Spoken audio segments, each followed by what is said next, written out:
Just a few weeks ago, NVIDIA's venture capital arm, N Ventures, announced its first-ever investment in a Korean startup, Point2 Technology. Now, this milestone is drawing attention to the growing importance of technology-driven startups and entrepreneurship. To discuss the current state of Korea's startup ecosystem and the direction it should take on going forward, we are joined in the studio by our business correspondent, Park Junan. Junan, you tell us more. It's good to be back, Tammy. So, to learn about the technology and how it's being commercialized, I spoke with the company's CEO, Sean Park, at its Seoul office, and Professor Bae Hyun-min, the company's co-founder and director of the Institute for Startups at KAIST in Daejeon. Before we dive into the details, let's take a look at the report.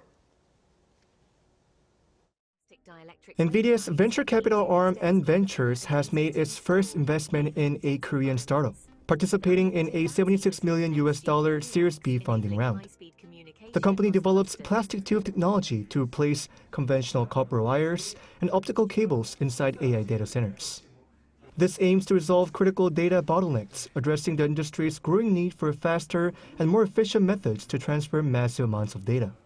It offers 10x more reach of copper interconnect and 3x lower power consumption, 3x lower cost, and then it gives 1,000 times better latency compared to optical interconnects.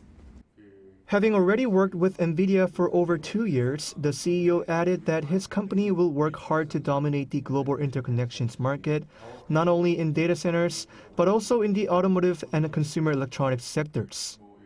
The startup's core technology was born here at the Korea Advanced Institute of Science and Technology, or KAIST. Students here don't just study science. Here at KAIST, the message is clear. It is time for Korea's brightest minds to showcase their technological capabilities in the global stage. By developing new technologies and collaborating with global AI players, Korea is proving its role as a potential AI leader. Professor Bae Hyun-min, a co-founder of Point2 Technology and director of the Institute for Startups at KAIST, has been teaching students there since 2009. He said his experience of starting a business while studying in the U.S. taught him many aspects of the startup process, and that he wanted his students to learn from his experiences and eventually start their own businesses as well. Because KAIST has strong research infrastructure and manpower to plan and develop new ideas, it was relatively easier to secure research funding. That allowed us to spend several years building prototypes. And once we started seeing meaningful results, we were able to attract investors and commercialize the technology.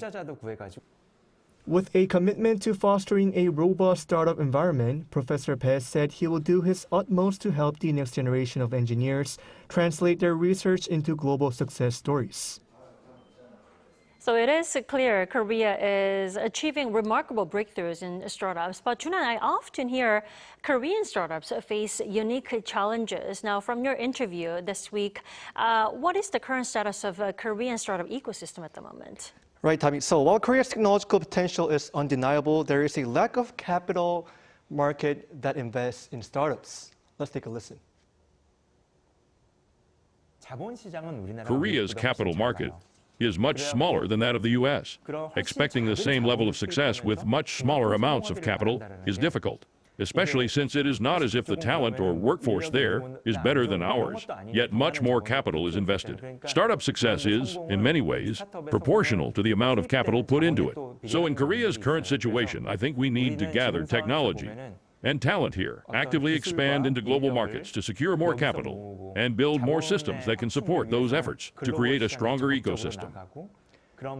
Furthermore, as Point2 Technology CEO mentioned, unlike the US, where companies like Google and Amazon define a system design and structure, Korean startups often have to look abroad to find end customers that can immediately adopt their technology. That is why the CEO said many Korean startups, including his company, keep their R&D operations in Korea while establishing their headquarters and sales operations in the United States, where there is immediate demand and faster commercialization opportunities.